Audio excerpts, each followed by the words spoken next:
Number 10, Dust. To me, Dust is almost the physical embodiment of the Thanos snap, you know?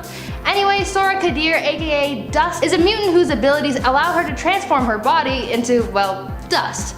She was born in Afghanistan and was sold into slavery. She displayed her powers when a slave trader tried to remove her kneecap, and she flayed him alive. Yes, she flayed him alive. Once the X-Men got knowledge of Soraya and her abilities, they went looking for her and brought her back to the academy. Since Dust is a sand morph, she is able to reform her body into a humanoid or some sort of sand form. In this form, she's most resistant to injury and she's difficult to detect telepathically. In this sandstorm form, she's able to hurt her enemies by scouring the flesh from their bones, as well as being able to enter their lungs, hurting their opponents from the inside. Number 9. Kitty Pryde. Kitty Pryde's powers are some of the most useful ones around. She can phase through almost anything and as such can travel into some of the most secure locations in the world without any trouble. Not only that, but she can use her phasing abilities in a fight to become completely untouchable, phasing through her opponents or even making her opponents phase momentarily only to become solid once again with something now lodged inside them. Kitty also received a power upgrade from an artifact known as the Black Vortex, which granted her more control over her powers while also increasing their strength to an extent. Number 8, Magik. Illyana Rasputin, aka Magik, is the younger sister of Colossus and she's got a pretty long list of abilities. She's able to teleport, she can levitate, she has the power of necromancy, she can absorb souls, she's a master swordsman, she possesses a soul sword, and she can astral project. She's got a large skill set, as you can tell. Illyana was trapped in Limbo after being kidnapped by Belasco. During her time in Limbo, this dimension's version of Storm taught Illyana how to use spells and magic, and the cat is the one who taught her how to be a master swordsman that she is today. She also learned dark magic from Chthon, and he's like one of the most powerful demons in the Marvel Universe, so you know she got a good education from him. In a way. At one point, Illyana was even able to extract a piece of her soul to create the Soul Sword, and she used this to take over Limbo. She then returned to Earth and later learned that she was able to cover her body in Eldritch armor when she summons the Soul Sword. So not only is she a powerful sorcerer, but she also has magical armor to boot. Number 7. Selene. Selene is known for being a powerful energy vampire and is something we don't really talk often enough about on this channel. She was originally known in the comics for being the Black Queen of the Hellfire Club and is an ancient immortal. So how does she stay looking so young? By feeding on the psychic energy of others. But Selene isn't just a vampire, she is also known for her telepathic and telekinetic skills. She has also been shown to demonstrate other powers over the years like pyrokinesis and has dabbled in magic as well. Not only that, but the energy she consumes can also be used to reinforce her physical strength and speed. Number 6, Hope Summers. Basically, Hope Summers is mutant Jesus. Hope was the first mutant born after the Decimation, the event where Scarlet Witch wiped out all but 198 mutants. When Hope was born, there was a hunt for her. Some believed that she was the mutant messiah, and others believed that she was some sort of antichrist.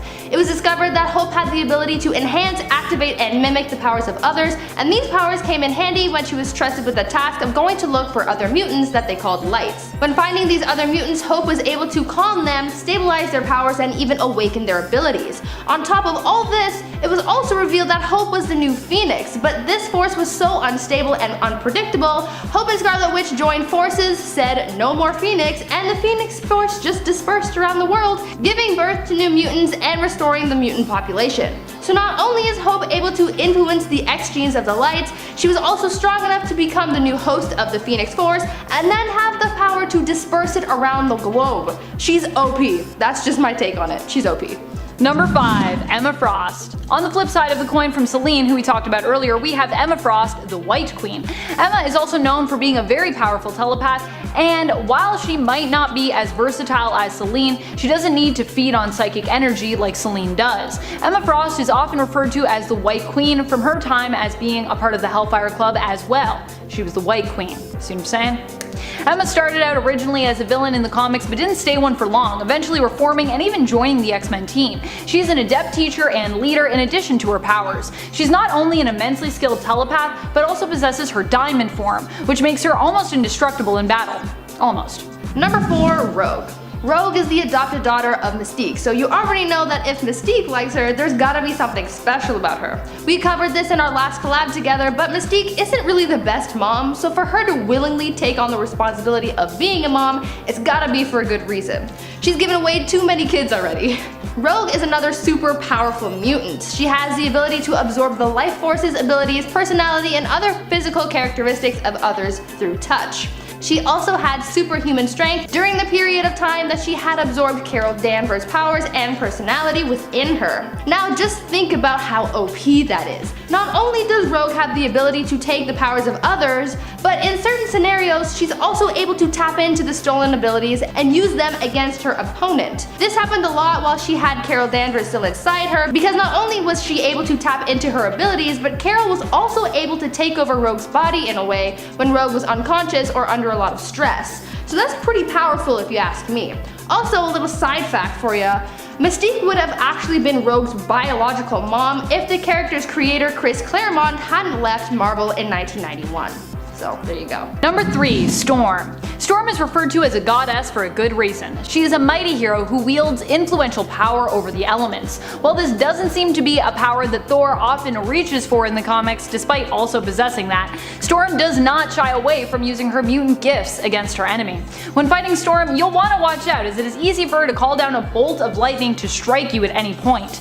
As a child, she also possessed a fear of small spaces, known as claustrophobia. In the past, when this fear has been evoked, like when Doom encased her in a form-fitting metal shell, Storm has also been shown to tap into the full potential of her powers, creating storms massive enough to envelop the whole planet. Number 2. Rachel Summers. One of the most powerful and often underrated mutants of all is Rachel Summers. Rachel is the daughter of Scott Summers and Jean Grey from an alternate timeline. She was born with a small part of the Phoenix within her. Instead of her mother perishing after the X-Men's clash with the Shi'ar, Jean lived and married Scott. Together they had Rachel, and because this version of Jean was still bonded with the Phoenix Force at the time, a part of the cosmic entity lives on in Rachel. Aside from her connection to the Phoenix Force, which grants her awesome powers, enhancing both her telekinetic and telepathic powers as well, Rachel also possesses the ability of time manipulation. Her time manipulation powers are complex and can be useful in a variety of ways, such as when we see her use them in 2020's X Factor in issue 1, to chrono skip through the time of an object belonging to Northstar's sister Aurora in order to track her down and investigate her death. Number 1. Jean Grey. Jean Grey is probably one of the most, or even the most powerful mutants, simply because of her ability to control the Phoenix Force. Going from being X-Men's weakest member to being its strongest, Marvel Girl died, and like a phoenix was reborn as well, Phoenix. In the Uncanny X-Men issues 101 to 108, also known as the Phoenix Saga, we watched as Jean became the powerful mutant Phoenix, and then in Uncanny X-Men 129 to 138, we saw her evolve into Dark Phoenix. The Phoenix Force is the sum of all life in the universe, and it takes hosts through time, so this thing is already pretty damn powerful. But things get cranked up a few notches when Phoenix is corrupted by evil, taking on the new Dark Phoenix persona. In this state, she consumes a star and 5 billion people on a nearby planet. Now if that doesn't scream all-powerful being, then I don't know, man. Ultimately, Jean's personality buried way down there manages to take control, and the Phoenix ends up dying by suicide. Again, even when she's not technically the all-powerful Phoenix, Jean's personality was strong enough to sort of take down the Phoenix from the inside. Also, after her death, she was in the white hot room. Death told Jean that because her spirit was most closely carved from the Phoenix, that she was destined to take on the Phoenix Force. Obviously, it takes a very strong person to be considered a perfect fit for the Phoenix. Number 10. Prodigy. I feel like a lot of people maybe forgot about Prodigy, as he's been MIA for some time in the comics and was depowered during the events of M-Day. But with the magic of Krakoa and Dawn of X, he was able to return to us, being resurrected and also regaining his powers. 1. Prodigy happens to be a super genius, but this is also because he's a telepath with the ability to basically mimic anyone's skill set and share their knowledge while nearby. This has also been shown in the past to extend to fighting fighting precognition, where he can basically use his abilities to read a person and predict their next move of attack in a battle, which is pretty sweet. He often also builds his own advanced tech, and even when depowered is known to possess a great level of intellect, making him a challenging adversary whether or not he has his mutant abilities. Even as a depowered mutant, you might not want to mess with him. Number 9. Lady Mastermind. Lady Mastermind, aka Reagan Wingard, recently popped back up in the giant-sized Nightcrawler comics and was welcomed into the mutant nation of Krakoa. Some, however, may not know or appreciate her mutant history and background. Just who is Lady Mastermind? Well, she's the daughter of Jason Wingard, aka the original villain known as Mastermind. Her powers take after her father's, allowing her to create realistic illusions projected into her target's minds. While she also has an even lesser known suspected half-sister, Reagan's powers are often depicted as being the more powerful between the two, with it even being said that her abilities are even more stronger than her father's. Additionally, she is also fairly skilled in hand-to-hand combat, a skill set her father actually very much lacked. He was hilarious in a fight. He's like a rag doll.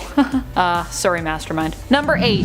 Gentle. Gentle is a mutant with the abilities of super strength. I know, very hilarious considering his name. He can grant himself immediate muscle mass that basically allows him to change size and increase his strength when needed. It is yet unknown just how strong Gentle can make himself, and he is also known for being someone who could potentially even take on the Hulk, although he is more of a pacifist, hence his name. Gentle's real name is Nezno Abidemi. I hope I'm saying that right. Nezno Abidemi. I'm sorry if I'm saying it wrong. It's a hard one to say. He was raised in Wakanda, but always felt like an outsider because his father was Russian. When his mutant abilities surfaced, it was actually Aurora Monroe Storm, who was queen at the time in Wakanda, who encouraged him to be sent to the Xavier Institute so he could learn how to better control his powers. His vibranium tattoos are also meant to help him to control those powers. Also, vibranium tattoos are super cool, but I think they're also super painful to get, so maybe don't get them. You can't, because it's not a real substance, but still. Number 7. Egg. Fabio Medina might not seem like a powerful mutant based on his ability, but since his rise to the supremely important mutant group known as the Five on Krakoa, he can be considered one of the most important and powerful mutants around. When he combines his powers with that of the Five, he has control over life and death. Originally, the bouncy gold balls that he shot forth from his chest were believed to be nothing special, but it was later revealed that these balls were actually infertile eggs, which could be used in the process of resurrecting new mutants. Number 6. Tempus. Eva Bell is another member of the Five. She has actually appeared in less issues than Egg, if you can believe it, despite the fact that she has a pretty neat power set, and it's been neat since the beginning, which allows her to time travel. Tempus, as she used to be known, was able to control the passage of time in a specific pocket of space. She could also slow time in a current space that she also inhabited, either slowing time around her or creating time bubbles to manipulate time in that bubble, where she could speed it up or slow it down. The only challenge for her has been losing control of her powers, which can cause them to behave unpredictably. Still, controlling time is a pretty impressive and powerful ability to have. Number 5. Empath. Manuel de la Rocha made his first appearance in the original New Mutant series, where he was part of Emma Frost's team known as the Hellions. He's recently reappeared in the newest Hellion series from 2020 and proves just how powerful, but also how sadistic he can be. Empath's power is, you guessed it, empathy, and he can use this power to not only sense others' emotions, but also to control them, in effect manipulating others into doing whatever he wishes them to do. His influence can be subtle, such that someone might not even realize they're being manipulated by him, or it can be more forceful, turning his victims into complete husks of their former selves and bending them fully to his will. Number 4.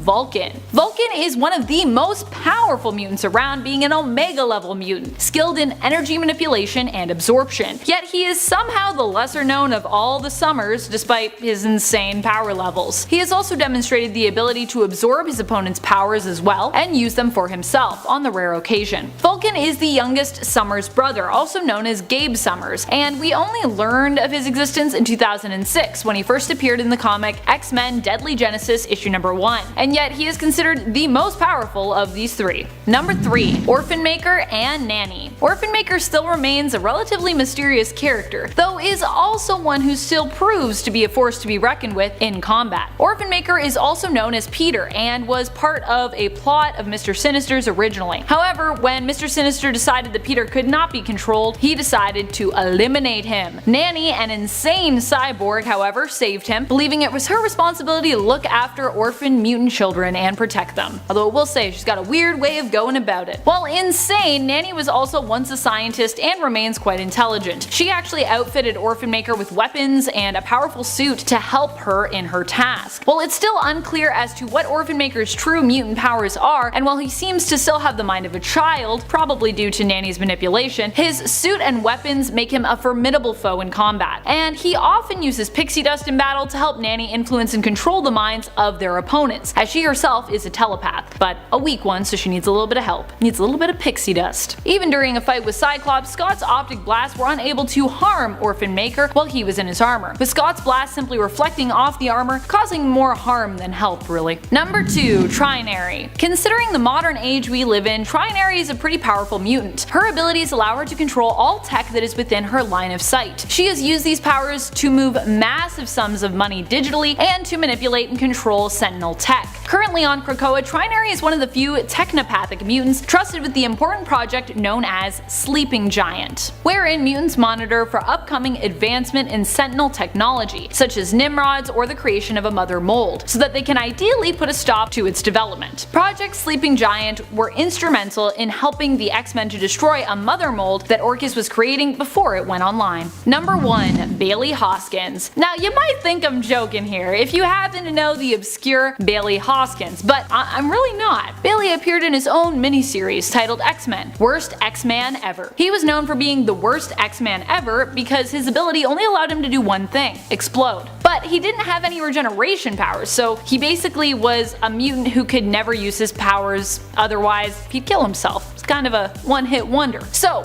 how is that powerful? Well, it's also implied in the series that when he does choose to sacrifice himself and blow up the villain of the story, that he makes it possible for Earth 616 to come into existence. So without him, we wouldn't have the main Marvel continuity that we know and love today, potentially. If saving the entire continuity from becoming a dystopian future isn't powerful, then I don't know what is.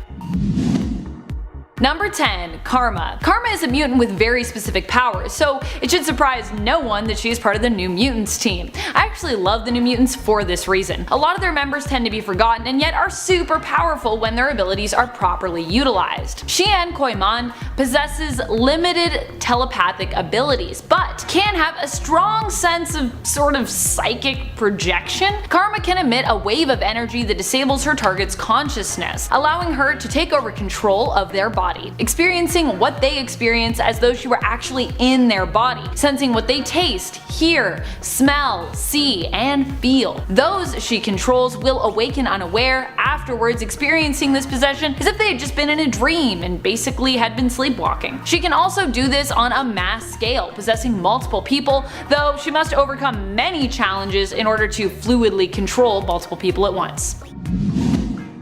Number 9. HIJACK. HIJACK is David Bond, a technopath mutant who can use his abilities to telepathically control any vehicle. He has used his powers to control massive sentinels and even control an entire helicarrier. The rule seems to be if you can steer it, fly it, or drive it, HIJACK can control it. Although it has been implied that the vehicle in question likely needs to have some kind of mechanical makeup, so sailboats are probably not something Bond could manipulate, unless you had a sailboat that also had an engine, which I think is a thing now. I don't think all sailboats are just sails. Still, in a world where we are surrounded by tech and tons of engine-powered vehicles, David Bond's abilities are pretty powerful. Alas, he has only appeared in less than 50 issues of comics. Someone tell me, where is David Bond now? Where is he on Krakoa? Is he there? I want to see him.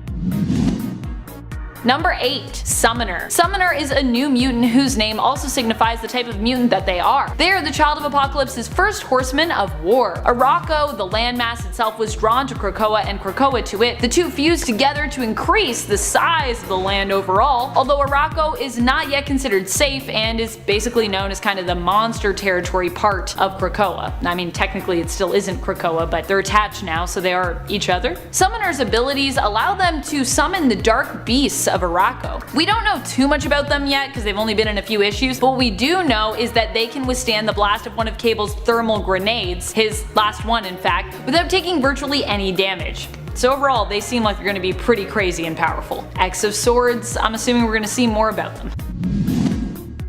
Number 7. Dust. Dust is Soraya Kadir. She was enslaved as a child but freed by the X-Men. Originally, she did not want to reveal herself to the mutants and hid herself by turning into scattered sand. When Jean Grey sensed her presence and encouraged Soraya to reveal and introduce herself, she did so by referring to herself as Turab, which is Arabic for dust. She can turn herself into dust and manipulate her body to move at high speeds, causing her to become a deadly sandstorm to her enemies. As sand particles, she can also enter the bodies of other people, causing internal damage. Dust is also resistant to magic and telepathic manipulation or detection while in her sand form. Dust is another person that I feel like we never see enough of in the comics. Someone bring back Dust.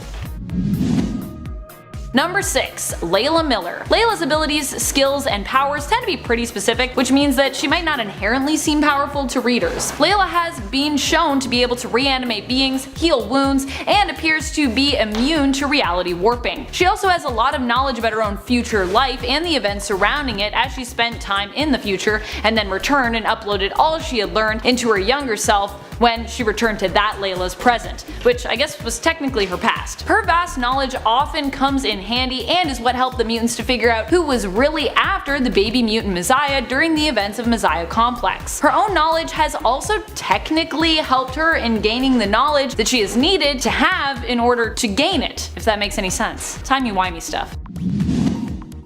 Number 5. Maxime and Manon. Maxime and Manon are twin siblings born to mutant parents. Their powers as such manifested when they were younger than most. They haven't been in a ton of comics, most about probably 11 issues, but they have been shown to be pretty deadly and powerful even as children, both in Extermination and recently in the newest run of New Mutants. Maxime can influence others' emotions, while Manon can alter someone's memories, or recall their memories past. When combined, their powers actually allow them to manipulate the minds of others to the point that they can easily control them, shaping their victims into whatever they'd like them to be and making them do whatever they want. In issues 3 and 4 of New Mutants, both Maxime and Manon were captured along with Armor, Glob, Angel Salvador, Beak, and the couple's children, but managed to escape. Manon and Maxime helped to free the rest of the group by distracting their captives, manipulating one of them into killing the other. Number 4. Mirage. You might not recognize her mutant name, but if you've seen the New Mutants film, or you are familiar with the New Mutants at all, Mirage will be someone that you maybe know. Mirage is actually Daniel Moonstar. Standard X-Men fans may be less familiar with Dani, but she has also been one of the X-Men, and she is known for her affiliation with the New Mutants crew and all the female defenders who are also known as Valkyroar. Dani herself became a Valkyrie when the New Mutants were kidnapped by Amora the Enchantress and taken to Asgard, so she doesn't just have her mutant power of illusion creation and telepathy, which originally she could only use to recreate the fear of others, but she also has some of the powers granted to Valkyries. Oh, and she can make cool psionic arrows too. Number 3. Strong Guy. Strong Guy has similar powers to another mutant we talked about on part 1 of this list. His abilities allow him to use kinetic energy to augment his strength, increasing it. However, he cannot hold the energy for long, as it could severely harm him, distort his physical form, or even kill him. Still, even with the rule that he must expel any absorbed energy within less than 2 minutes of absorption, he is pretty powerful, using his powers to safely lift up to around 100 tons. Strong Guy's real name is Guido Carosella, and he first appeared in the original New Mutant series in issue 29.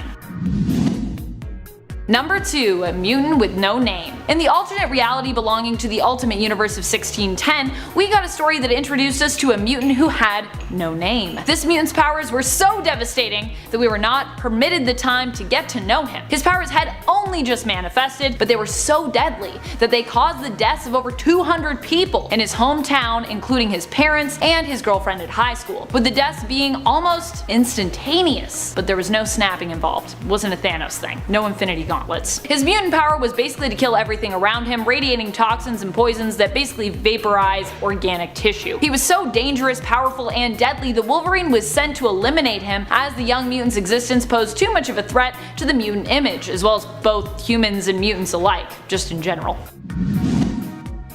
Number 1. Matthew Malloy. Matthew Malloy is one of the strongest, most random mutants who now belongs to the alternate timeline of Earth 14923 because he was just too powerful to basically continue to exist. Like many of the most epic mutants, he had reality warping powers and was additionally considered Omega level in terms of his ability. Matthew's powers unfortunately were often tied to his emotions, which proved problematic and often resulted in massively destructive outbursts of energy. In the end, Tempus traveled back in time and, with help from Professor X of the past, was able to prevent Matthew's parents from ever meeting, meaning that he was never born. Number 10. Madelyne PRYOR.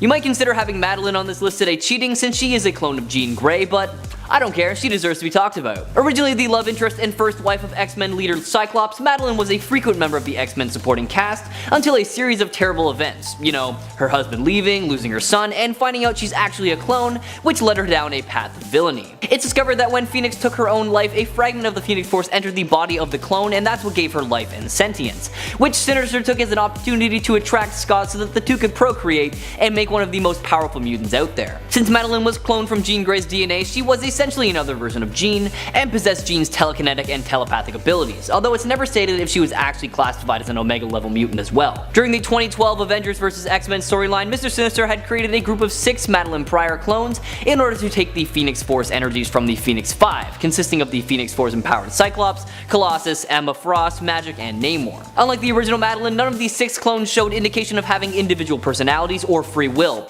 but instead appeared to follow Sinister completely. The Madelyne PRYOR clones joined Sinister's other clone creations in fighting the Phoenix 5 and managed to defeat each one. They also were able to siphon some of the energy from the Phoenix Force, but they were all immediately killed by the entity itself. Check her out for yourself, starting with 1983's Uncanny X-Men number 168. Number 9. Stepford Cuckoos. Known as 3-in-1 and then later 4-in-1, 5-in-1, and 1000-in-1, the Stepford Cuckoos are the product of Weapon XIV, or Weapon 14. Meaning they are clones created from the genetic template of Emma Frost that were created for the purpose of killing every mutant on Earth. Thousands of these clones exist dormant, however only 5 were sent to infiltrate the Xavier Institute in order to hone their skills and gain intel. As mutants with powers similar to Emma Frost, the girls have shown that they are capable of telepathy, mind alteration, astral projection, and the infamous organic diamond form that give them psionic immunity, super strength, stamina, and durability. However, what sets them apart from Frost is that the Cuckoos can selectively harden parts of their bodies as needed. During the War Song storyline, an unstable fraction of the Phoenix Force sparked inside the girls, and their dormant Weapon Plus nanotech inside their bones was activated. This nanotech briefly reanimated Sophie and Esme, who directed their sisters back to the world to activate Sublime's plan for the destruction of the mutant race. The Phoenix and Sublime both wrestled for control of the Cuckoos until the X-Men arrived. Phoebe and Mindy were captured and integrated into Sublime's machine, but the Phoenix was able to possess Celeste. When Celeste was finally merged into the machine, the Phoenix was divided between all the Cuckoos and trapped in their newly emerged second mutation, their organic diamond hearts. Eventually, Celeste was able to take full control of the Phoenix, destroyed her sisters, and trapped the Phoenix fragments inside the 3-in-1's flawless diamond hearts, rendering them all emotionless. Check out these sisters for yourself, starting with their first appearance in 2001's New X-Men number 118. Number 8. Emma Frost, Earth 92,124. Hailing from Earth 92,124, an alternate reality where Amazonia conquered the world very early on, making females the dominant sex across the globe, slowly eliminating the male gene altogether, comes Emma Frost, the hero known as White Phoenix in this reality. This Emma Frost is said to possess all the powers of Emma Frost and the Phoenix Force, which already makes you think she's incredibly strong, and you'd be exactly right. These powers include, but are definitely not limited to, telepathy, mind cloaking, astral projection, mental paralysis, telekinesis, and of course, the organic diamond form that protects her from psychic attacks and also grants her super strength, stamina, and durability. White Phoenix was a member of the Avengers who worked with President Artoom and helped capture the Y-Men leader Hercules. However, all but White Phoenix had grown disillusioned with the president and teamed up with Hercules and Gorgon in confronting her. White Phoenix stayed by the president's side but was held hostage by Wolverine, unfortunately. Give this Emma story a read for yourself in 2009's Incredible Hercules number 124 to number 125. Number 7. Quentin QUIRE. Also known as Kid Omega, Quentin joined the Xavier Institute after Professor X's return from averting a war with Genosha and the rebuilding of the X-Mansion. QUIRE is depicted as an Omega-level mutant possessing advanced cognitive and telepathic abilities, which enable him to organize and construct his thoughts at accelerated rates, overtly or covertly manipulate the minds of others, resist mind probes, and disable other forms of psychic manipulation. His level of psychic influence on others depends on the number of people he wants to affect, meaning it's stronger when he focuses on less people, of course. After he was hurt pretty badly and was kept semi-alive in Beast's lab, he was found by the Phoenix Force, and although it didn't accept him as a host, it woke him up from his coma and reconstituted his body. He eventually heads out to find the Phoenix Force, and when he does, he winds up releasing it, asking it to revive Sophie, his love. Sophie refused to come back to life, and the Force left him to wallow in his own self-pity. Fast forward a bit and we see the Phoenix Force allow Quentin to absorb some of its power, which he ends up sacrificing to save Jubilee from dying. Now, although he didn't have it for long and didn't actually have access to the full powers of the Phoenix Force, he was still capable of interstellar travel, pyrokinesis, and of course, resurrection. Check out Quentin's story for yourself, starting with 2003's New X-Men number 134. Number 6. Hope Summers. The first mutant born after the House of M and Decimation storyline. According to Cable, the baby is a messianic figure destined to save both mutant and humankind, and he ends up becoming her adopted father.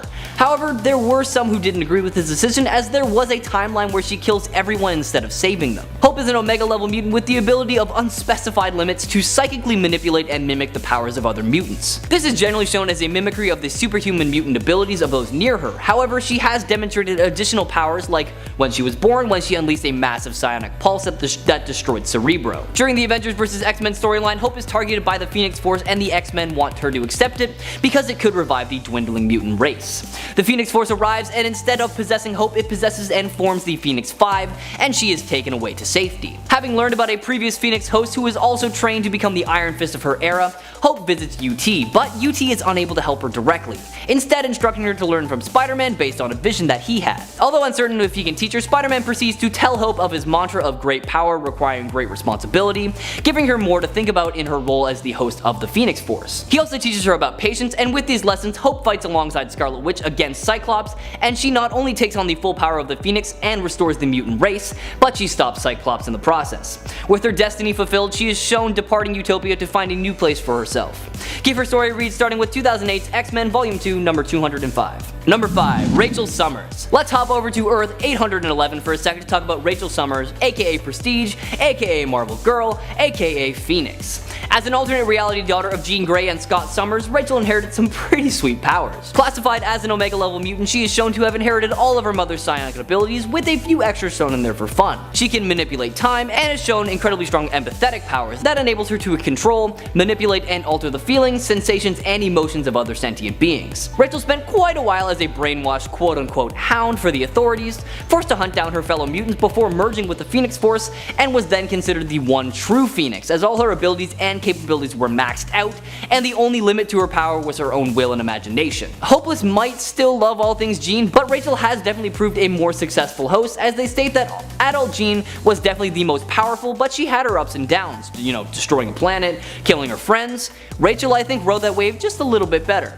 Check out Rachel for yourself, starting with 1981's X-Men number 141. Number 4. Professor X. Already one of the most powerful mutants out there, and definitely one of the best known Marvel characters as well.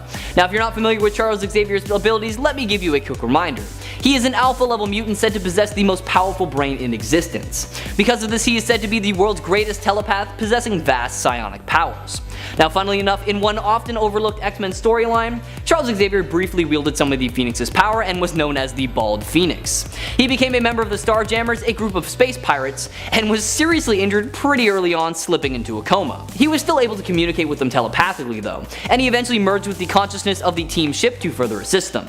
His body seemingly dies in the stasis capsule he was kept in, but his consciousness lived on. Fast forward a bit and it is revealed that Falcon is actually the Phoenix Force, which was residing within the body of Excalibur's Rachel Summers at the time. Rachel had the Force drained from her body by Deathbird, and it was placed in a canister that was later transferred over to Charles. Months after that battle, it's revealed that the Phoenix Force completely revives Charles and imbued him with limited Phoenix Force abilities. Now, although he didn't possess the full power, he was still a formidable foe, trust me.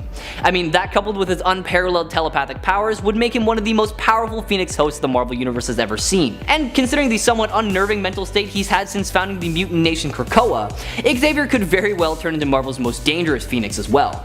Check out this lesser known storyline starting with 1990's X-Men Spotlight 1, Starjammers number 1. Number 3. Wolverine. Logan of Earth 14,412 mirrors his mainstream counterpart's history up to the point where King Loki completely wiped out the humankind to make his brother Thor suffer. Logan ended up dying, but was chosen as the new host of the Phoenix Force, and he began traveling the universe, wiping out celestial bodies to aid the universe as it met its slow death. After encountering a future Loki, Logan was convinced to go back in time and prevent Loki from ever gathering the Infinity Stones, which he gladly did because it gave Logan the opportunity to see his long dead friends one last time. After Wolverine returns to the future, he comes in contact with an old friend, Thor, and then much to Thor's surprise, Logan attacks him pretty much on sight. The two battle it out before eventually putting aside their differences to team up and take down a much bigger threat, Doom. Old Man Phoenix and Thor then face off against Doom, who reduced Logan to nothing but a skeleton with the Spirit of Vengeance's Hellfire, but Logan resurrected and sacrificed himself to transfer the Phoenix Force into Mjolnir, which helped Thor defeat Doom once and for all. Give this Logan story a read for yourself, starting with his first appearance in 2017's Marvel Legacy, number 1. Number 2, The Phoenix 5. During 2012's Avengers vs. X-Men storyline, the Phoenix Force is heading towards Earth, and the Avengers, obviously fearing the almighty entity, made Iron Man and Giant Man prepare a disruptor weapon to kill the Phoenix Force. Although instead of killing it, the blast alters the entity and divides it into 5 fragments, which forcefully bonds with 5 X-Men: Namor, MAGIK, Colossus, Emma Frost, and Cyclops. While the heroes tried to use this awesome power very gallantly and responsibly, they ended up leaving quite a bit of damage in their wake. Hopeless stated that they tried to do good things, and they ended up losing their minds, causing massive world problems and killing Charles Xavier in the process. Also, adding the fact that it seems the more good you try to achieve with this power, the more likely your efforts will backfire. Namor is the first to lose the fragment after being defeated by the Avengers, with MAGIK and Colossus pretty close behind after they were tricked into defeating each other. Emma Frost, half of the Phoenix Force, was later stolen by Cyclops to increase his power during the final battle with the Avengers and X-Men, and while Cyclops, yeah, he's a bit of a special case, so let's just focus on him for a bit. He was the last one to fall under the corrupted influence of the Phoenix Force and becomes Dark Phoenix after hosting all 5 fragments. But Jean Grey's essence convinces him to let the Phoenix leave his body as he is attacked by Hope Summers and the Scarlet Witch. He gets the Phoenix Force once again in order to decimate the Children of Tomorrow during the insertion between Earth 616 and Earth 1610, retaining the Phoenix even after the remaining universes crashed together, but eventually lost it one last time when he was killed by Dr. Doom. There's a little bit more to the story, but I will let you check it out for yourself, starting with the first appearance of the Phoenix 5 in 2012's Avengers vs. X-Men, number 5. And finally, number 1, Jean Grey, the most powerful and complete Phoenix Force and host combination around. While not acting as the avatar of the Phoenix Force, Jean is already a force to be reckoned with, as she is an Omega level mutant and one of the most powerful telepaths, telekinetics, and psions out there. Her abilities were suppressed at a young age by Charles Xavier after she connected with her dying friend, Annie Richardson. Jean's telepathy was activated when she was transported into the future where Xavier was dead. As stated by Death, Jean is the favored and true avatar of the Phoenix Force. As its avatar, she can greatly increase her powers by tapping into the life energies of those who haven't been born yet. The Phoenix Force also allows its avatars to manifest additional powers, especially in terms of Jean as its quote-unquote host, house, and self. These powers include interstellar travel, cosmic pyrokinesis, immortality, and existence mastery, which means she is able to control the entirety of existence. Now, as I said before, Jean is the strongest and most complete host of the Phoenix Force, and as such, she is even capable of forcibly ripping it out of another host and forcing its status upon herself. There was even a period of time that the two completely merged together and became the White Phoenix of the Crown, allowing her to access the full capabilities of the Almighty Phoenix. Check out Jean and her story for yourself, starting with her first appearance in 1963's X-Men, number 1. Number 10, Iceman. Bobby Drake made his first X-Men debut in X-Men issue 1. Now his powers are pretty obvious. I mean, even his name alone should tip you off. He can lower his external and internal body temperature because there are nerves that regulate body temperature, and they're found in a part of the brain called the hypothalamus. See, Bobby can override this nerve drastically. His mutation allows him to withstand sub-zero temperatures and turn into ice within seconds. He can fully control ice, snow, probably snow cones, realistically. He can freeze the moisture in the air just like Frozone and create anything that he imagines. He can also create cold clones of himself on a molecular level, so you won't even see him coming, but you'll definitely feel it. Number 9, Elixir. Josh Foley made his comic book debut in New Mutants Volume 2, Issue 5. Now he was detected by Cerebro, and his Omega power is actually quite helpful in this case. See, he obtains an Omega class healing ability, and around M-Day he was actually considered a general threat, weirdly enough. See, Elixir is able to control the biological structure of his and others' bodies. I mean, down to the genetic level. He can produce biomolecular energy whenever he chooses, affecting any matter that he chooses to come into contact with. So if he uses his powers too much, he'll pass out and just remain in a coma. It takes a toll on him. His DNA reboots itself, which is pretty impressive. I mean, I get a bruise and it hangs out for like an entire week. What's going on there? He was able to regrow Prodigy's heart in New X-Men Volume 2, Issue 39, and he cured X-23 of the legacy virus, and Josh himself says that he can cure Sabretooth from the inversion effect. What a combo. This guy can also bring people back from the dead. You can't really beat that. Number 8, Legion. David Haller made his comic debut in New Mutants issue 26. He was a child of Xavier and Gabrielle Haller, who later became the Israel ambassador to the United Kingdom. So the parents, I mean, there's a lot of pressure there already. See, he was kind of an accident. it happens. The pair had an affair decades back, but Charles was unaware that she was pregnant when he left her. Now the child was of course born a mutant with telepathic and telekinetic abilities, but he also had the ability to cause destruction with just his mind. The old Charles gene coming into play. Scott Summers describes David as Omega level, and the reason he's named Legion, well, it comes from the biblical demon Legion, where a man was possessed by many evil spirits, because David has 3 different personalities. All the powers with all the personalities. That's a scary, you don't want that, you don't want to run into him. Number 7, Kid Omega. I mean, yeah, Omega is literally in his name, so we have to include Kid Omega. Meet Quintavious QUIRE. He made his first appearance in X-Men issue 134. He's been described as one of the most powerful telepaths next to Jean Grey, who may or may not be on this list later on. I'll never tell. But he was once a host of the Phoenix Force as well. He was one of Xavier's prized pupils until he put together the Omega Gang. He wasn't always a bad kid. It's just, you see what happened was on his birthday, when he was still young, he received a call from his parents to say that, oh, you're adopted. Happy birthday. Awesome. And these kids are the hardest gang in town. They handle humans the way that they want, with violence, cool haircuts, and monologues, of course. Now he's been described as Omega level telepath and telekinetic and scion. Not bad for a kid. Number 6, Vulcan. He named himself after the Roman god of fire, so you already know that we're But Vulcan's real identity was that of Gabriel Summers. See, he was born after Cyclops and after Havoc. Well, not really born, he was surgically removed from his mother's body and then placed in an incubator accelerator, aged to be at his prime, and then sent to Earth to work for Devon Shikari. So a little bit different than the other guys. He escaped and was found by Moira McTaggart with no memories of who he is or where he came from, which is always good. But as a student, he was impressing Charles a lot, and all he wanted to do really was learn his abilities so he can help others. You can't beat that, come on, the guy, he's got a good heart. Sounds like the dream student. Now he can psionically manipulate energy however he wants. He can manipulate other mutant powers, and that's the scary part with Vulcan. He suppresses all of your superpowers. Emma Frost, Rachel Gray, and Xavier have all confirmed that after the events of M-Day, this alpha level mutant absorbed energies from the depowered mutants and then became an Omega level 1 himself. Number 5, Storm. Aurora Monroe made her debut in Giant-Sized X-Men issue 1.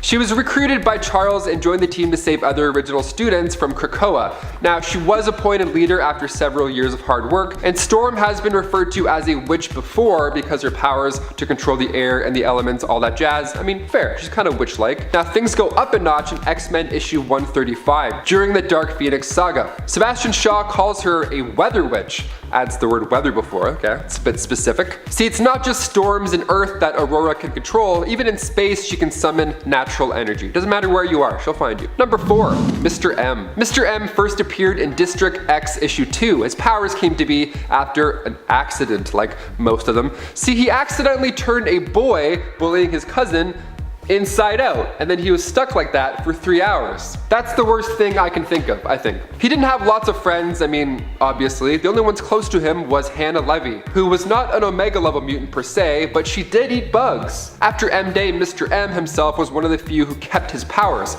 Now those Omega level powers being, well, I mean, this guy can literally do it all. He can control machines, resurrect the dead, phase through objects, manipulate matter, telekinesis, telepathy, and much, much more. Number 3, Proteus. Kevin McTaggart is of course related to Moira McTaggart, as you could have guessed right then. Now he's the son of her and her husband Joseph. Now their marriage was awful. Joseph was a total piece of shit. He was abusive physically and mentally, so Moira got out of there. She didn't even tell Joseph that she was pregnant, and to be honest, that's probably for the best. Guy's the worst. So young Kevin and Moira lived together at her mutant research center off the coast of Scotland. Now Kevin, as he got older, manifested abilities, which basically was this uncontrollable need for power.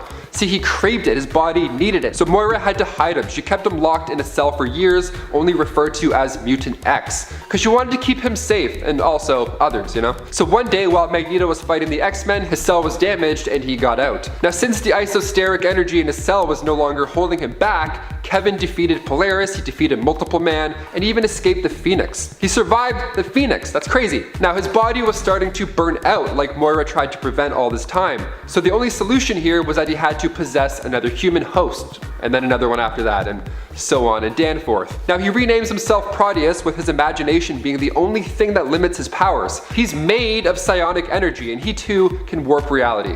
Every time he possesses a new host, he gets stronger and stronger until eventually the host burns out and then he has to possess another poor soul. What a horrible, vicious cycle. Number 2, Franklin Richards. I was the impossible boy who could dream the future. I was a god, born to be with the mutants, but also born into the Fantastic Four, which means I have twice as many enemies. Damn, you could say that again, Franklin. He was born in New York City. Franklin Richards is the son, of course, of Reed Richards and Sue Storm, and he is quoted from Galactus himself as the most powerful mutant ever. That is quite, put that on a resume, that sounds great. He's a mutant beyond Omega power, in fact. See, Franklin was a member of Gen X, and he's also a future X-Men member in the Ultimate X-Men comics. Now, some of his powers include vast reality warping, psionic powers, he has control over the universe, so that's cool, must be nice. Precognitive powers are also helpful even when he's dreaming. His dreams will tip him off on the future and what's going to happen in them. Now, the only dreams I have are the ones where my teeth are falling out, or I can't run and my legs are made of rubber or something like that, you know? It's not as fun. He can resurrect the dead, he can time travel, he can teleport, astral project, and he can duplicate planets and or people. So if your eyebrows aren't raised yet, that's fine, I can continue. At a young age, he was able to create a pocket universe. And in Fantastic Four issue number 604, this kid took not only 1, but 3 Celestials. One of them, he laid them out with just 1 punch. So impressive. And finally, number 1, Jean Grey. Of course, we have to end on Jean Grey. She is an Omega level mutant born with telekinetic and telepathic powers. She was one of the OG members of the X-Men. Now, seeing the potential in Jean's strength, the Phoenix Force attached itself to her while she was in space with the Fantastic Four. It was drawn to her natural power. See, Xavier himself felt like he had to hide her true powers from her when she was just a child. He locked some of her abilities away in her mind. So the Phoenix Force was like, I smell something, what is that? What's hiding somewhere? So this dark cosmic force started to change her, and she didn't just get more powerful, she ended up becoming, well, low-key, she kind of became a villain. She ended up destroying an entire solar system that killed like, I don't know, billions of people, and then she took her own life in order to keep the universe safe. Now, a few years later, it was actually revealed that it wasn't the Jean Grey that had died, just the Phoenix as a separate entity, which is, that's better, that's definitely better. Number 10, Blackheath. Blackheath is Samuel Smithers. Yep, in the reality of 1610, Plant-Man is instead a mutant. His powers are similar to that of Poison Ivy, allowing him to control plant life. Blackheath was one of the mutants who was kept in William Stryker's camps. While there, he ended up meeting and befriending Storm, and would be one of the few mutants left when Utopia came about. Number 9, Mach 2. Mach 2 is Nomi Bloom. She is kind of like the second coming of Magneto, but not as much of a villain. Or at least, she comes around in the end. And not inherently as powerful as Magneto was. She can basically affect and control magnetic fields. Later on, she would see a power boost which would enable her to have more control over objects containing metal. Mach 2 is also known for being a rival to Kitty in terms of her leadership over the surviving mutants of Utopia. People are gonna be like, what is Utopia? And I'm gonna be like, don't worry. We're getting to that much later, but it's coming. It's slowly you'll get little bits of information. Number 8, Zorn. In the reality of Earth 1610, Zorn is actually Zorn, but is not the only version of Zorn. Wow, that sounded confusing. What I mean to say is that Zorn is his own person, Kuan Yin, but has a sibling who's also named Zorn, but with a Z. They were each given their powers as part of the Southeast Asian Republic's Super Soldier program. Zorn with an X is the one who you typically see clad in the color white. He is an amazingly powerful telepath and telekinetic. While both characters may have been introduced later and have been somewhat short-lived, they are both presented as being pretty powerful during their time in the comics. And friends, before we move on to this next spot, if you are loving this list, be sure to let us know by giving this video a thumbs up. Number 7, Zorn. This is the sibling I was telling you about. Zorn with a Z or a Z is Shen Yin, the brother of Zorn with an X. His powers are much darker in nature. It's actually believed in the comics that Zorn and Zorn were sort of destined to bring a sense of balance to the world and mutant kind, symbolically sort of representing yin and yang, black and white. Zorn's powers are basically akin to a black hole. He emits a black hole energy and can use his powers to manipulate gravity. In the end, Zorn sacrifices himself when he realizes that he cannot win in the war against the children of tomorrow. In his death, he effectively becomes a black hole in retaliation. Number 6, Colossus. A strong mutant on Earth 616 and in 1610. Initially, Pyotr Rasputin did not possess super strength as part of his power set, but was given a drug called Banshee to enhance his strength, as well as a job working for the Russian mafia.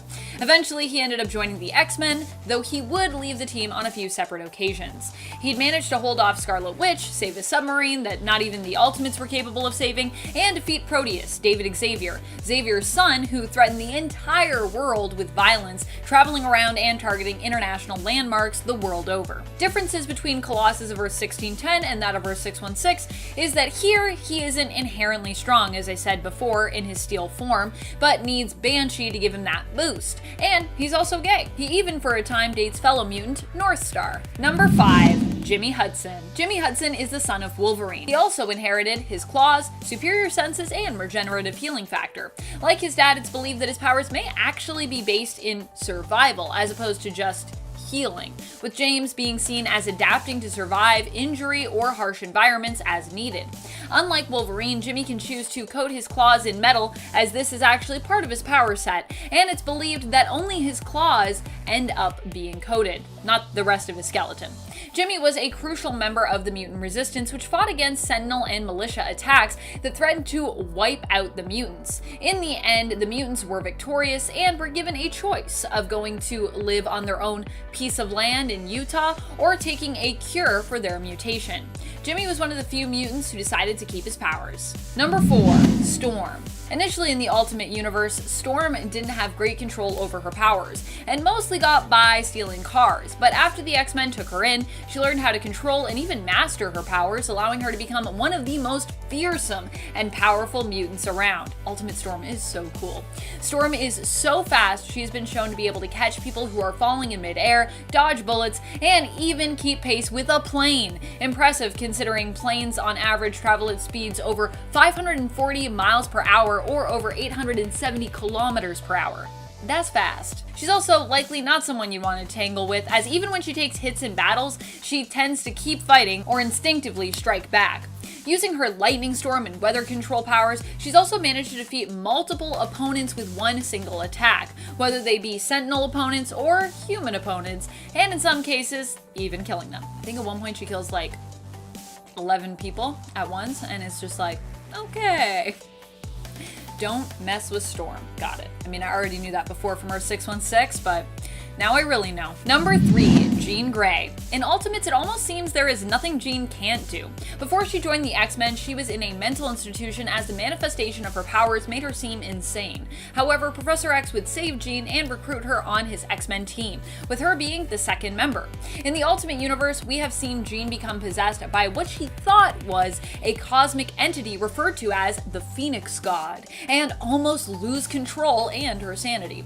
The biggest problem with Jean is similar to that of her Earth 616 counterpart. Immense power threatens to basically break her mind, or at least take over her sense of sanity. In the comics, Jean is not only a skilled telepath, and was even able to read Wolverine's mind, something Professor X believed wasn't even possible, but she also happens to, weirdly enough, be a skilled doctor and surgeon as well, although I'm pretty sure she doesn't have any medical license. Say what?